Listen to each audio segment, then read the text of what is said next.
Assalamualaikum warahmatullahi wabarakatuh. Perkenalkan, nama saya Adit Snawati. Saya dari Prodi S1 Keperawatan Universitas Darmas Indonesia. Nah, di sini saya akan melakukan penyuluhan tentang kontrasepsi postpartum atau KB setelah melahirkan. Nah, ibu-ibu yang ada di rumah, apakah tahu tentang kontrasepsi postpartum? Nah, jika belum tahu, di sini kita akan membahas tentang kontrasepsi postpartum ya ibu-ibu. Nah, mari kita mulai. Nah, pengertian dari kontrasepsi atau KB yaitu keluarga berencana adalah salah satu usaha untuk mencapai kesejahteraan dengan jalan memberikan nasihat perkawinan, pengobatan kemandulan, dan penjarangan kehamilan atau salah satu usaha untuk membantu keluarga, termasuk individu, merencanakan kehidupan berkeluarga dengan baik sehingga dapat mencapai keluarga berkualitas. Nah, selanjutnya manfaat keluarga berencana. Yang pertama, perbaikan kesehatan badan ibu. Yang kedua, adanya waktu yang cukup untuk mengasuh anak-anak, beristirahat, dan menikmati waktu luang, serta melakukan kegiatan-kegiatan lain.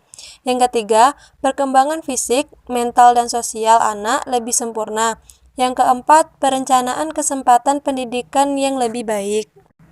Nah, di sini ada macam-macam metode kontrasepsi yang digunakan setelah postpartum atau setelah melahirkan. Nah, di sini yang pertama ada metode amenorelaktasi atau MAL, adalah kontrasepsi yang mengandalkan pemberian air susu ibu atau ASI. Nah, MAL sebagai kontrasepsi bila menyusui secara penuh, belum haid, umur bayi kurang dari 6 bulan. Nah, adapun cara kerjanya yaitu penundaan atau penekanan ovulasi. Nah, selanjutnya ada keuntungan kontrasepsi. Yang pertama, efektivitas tinggi, tidak mengganggu skema, tidak ada efek samping secara sistemik, tidak perlu obat atau alat, tanpa biaya. Selanjutnya yaitu keterbatasan. Yang pertama, perlu persiapan sejak perawatan kehamilan agar segera menyusui dalam 30 menit pasca persalinan. Yang kedua, tidak melindungi terhadap IMS. Cara pemakaiannya yaitu bayi disusui menurut kebutuhan bayi atau ngeksel. Yang kedua, biarkan bayi menghisap sampai melepaskan sendiri hisapannya. Yang ketiga, susui bayi Anda juga pada malam hari, karena menyusu pada waktu malam membantu mempertahankan kecukupan kebutuhan ASI. Yang keempat, bayi terus disusukan walau ibu atau bayi sedang sakit. Yang kelima, ketika mendapat haid, pertanda ibu sudah subur kembali dan harus segera mulai metode KB lainnya. Nah, cara yang selanjutnya yaitu dengan pil mini. Cocok untuk ibu menyusui, tidak menurunkan produksi ASI, dapat digunakan sebagai kontrasepsi darurat. Selanjutnya ada efek samping dari pil mini, yaitu ada gangguan perdarahan atau perdarahan bercak atau perdarahan tidak teratur. Cara kerjanya yaitu menekan ovulasi, rahim tidak bisa menerima hasil pembuahan, mengentalkan lendir serviks, mengganggu transportasi sperma. Adapun keuntungannya yaitu yang pertama, tidak mengganggu hubungan seksual, tidak mempengaruhi ASI, kesuburan cepat kembali, dapat dihentikan setiap saat. Nah, yang selanjutnya keterbatasan. Yang pertama, mengganggu siklus haid. Yang kedua, meningkatkan atau penurunan berat badan. Yang ketiga, harus digunakan setiap hari dan pada waktu yang sama. Yang keempat, bila lupa satu pil saja, kegagalan menjadi lebih besar. Yang kelima, payudara menjadi tegang, mual, pusing, dan jerawatan. Nah, cara pemakaian pil mini ini yaitu mulai hari pertama sampai hari kelima siklus haid, diminum setiap hari pada saat yang sama. Bila lupa satu atau dua pil, minumlah segera pil yang terlupa dan gunakan metode pelindung sampai akhir bulan. Bila tidak haid, mulailah paket baru 1 hari setelah paket terakhir. Nah, cara yang ketiga yaitu suntik progestin. Sangat efektif dan aman, dapat dipakai oleh semua perempuan dalam usia reproduksi. Kembalinya kesuburan lebih lambat, rata-rata 4 bulan. Cocok untuk masa menyusui karena tidak menekan produksi ASI. Cara kerjanya yaitu mencegah ovulasi, mengentalkan lendir serviks, menghambat transportasi sperma. Nah, lanjut keuntungannya yaitu sangat efektif, tidak berpengaruh pada hubungan suami istri. Dapat digunakan oleh perempuan usia lebih dari 35 tahun sampai premenopause. Tidak mengandung estrogen sehingga tidak berdampak serius terhadap penyakit jantung dan gangguan pembekuan darah. Adapun keterbatasannya yaitu gangguan siklus haid tidak dapat dihentikan sewaktu. Nah, waktu sebelum suntikan berikutnya pada penggunaan jangka panjang dapat menimbulkan kekeringan pada vagina, penurunan libido, gangguan emosi atau jarang, sakit kepala, dan jerawatan. Cara pemakaiannya yaitu setiap saat selama siklus haid, asal tidak sedang hamil, mulai hari pertama sampai hari ke-7 siklus haid. Selama 7 hari setelah suntikan pertama tidak boleh melakukan hubungan seksual. Kontrasepsi suntikan DMPA diberikan setiap 3 bulan dalam cara disuntik IM dalam di daerah pantat. Suntikan diberikan setiap 90 hari. Yang selanjutnya yaitu kontrasepsi implan. Efektif selama 5 tahun untuk Norplan, 3 tahun untuk Jedena, Indoplan, dan Implanon. Dapat dipakai oleh semua perempuan dalam usia reproduksi. Pemasangan dan pencabutan perlu latihan, kesuburan segera kembali setelah implan dicabut, dan aman dipakai saat laktasi.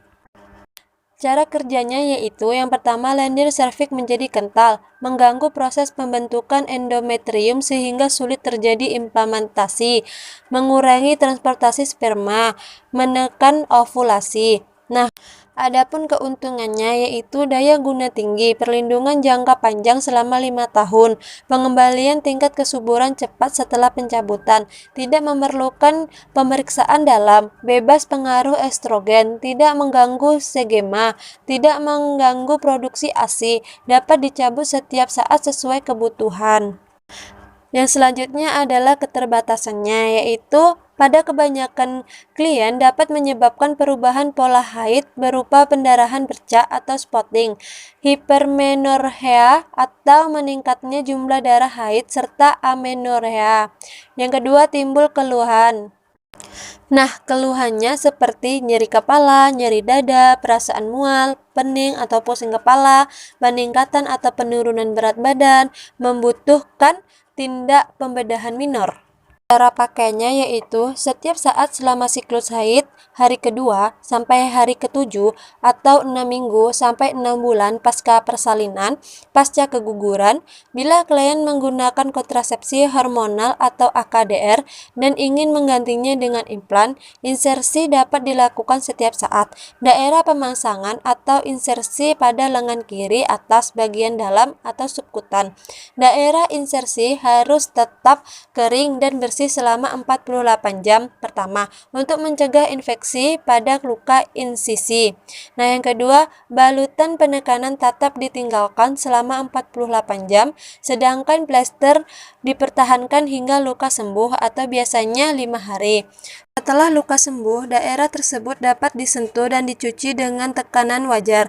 Bila diet makan adanya tanda-tanda infeksi seperti demam, peradangan, atau bila ada rasa sakit menetap selama beberapa hari, segera kembali ke klinik. Setelah masa pemakaian habis, implan harus segera dilepas. Yang kelima yaitu alat kontrasepsi dalam rahim atau AKDR. Sangat efektif, reversibel, dan berjangka panjang. Haid menjadi lebih lama dan lebih banyak. Pemasangan dan pencabutan memerlukan pelatihan. Dapat dipakai oleh semua perempuan usia reproduksi. Tidak boleh dipakai oleh wanita yang terpapar infeksi menular seksual. Ada beberapa jenisnya, yaitu